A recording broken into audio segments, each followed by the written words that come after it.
Bhuvanagiri Lok Sabha seat Telangana సాయుధ పోరాటం నాటి చారిత్రక ప్రాంతాలు కలగలిసిన ప్రాంతంగా ఉంది.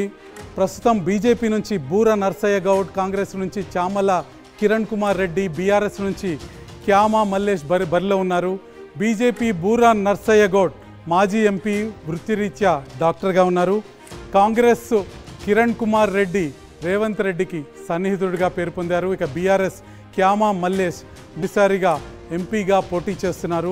భువనగిరి నియోజకవర్గంలో కాంగ్రెస్ పార్టీ విజయం ఖాయంగా కనిపిస్తుంది. భువనగిరి నియోజకవర్గంలో కాంగ్రెస్ పార్టీ విజయానికి దోహదం చేసే అంశాలేంటో ఒకసారి చూద్దాం. సీఎం సన్నిహితుడు కావడంతో కాంగ్రెస్ లీడర్లు సమష్టిగా విజయం కోసం ప్రయత్నించటం ఈ నియోజకవర్గంలో కనిపిస్తుంది. కోమటిరెడ్డి రాజగోపాల్ రెడ్డికి ఇన్ఛార్జ్ బాధ్యతలు అప్పగించడం అడ్వాంటేజ్గా మారింది. ఇక కాంగ్రెస్కి బలమైన ఓటు బ్యాంక్ ఉండటం కూడా ఇక్కడ కలిసి వస్తున్న అంశంగా ఉంది. బలహీనపడ్డ బీఆర్ఎస్ ఓటు బ్యాంకు కూడా కాంగ్రెస్ వైపు మళ్ళటం భువనగిరి నియోజకవర్గంలో కాంగ్రెస్ విజయాన్ని ఖాయం చేస్తుంది. భువనగిరి నియోజకవర్గం తర్వాత హైదరాబాద్ పక్కనే ఉన్న మరొక కీలకమైన నియోజకవర్గం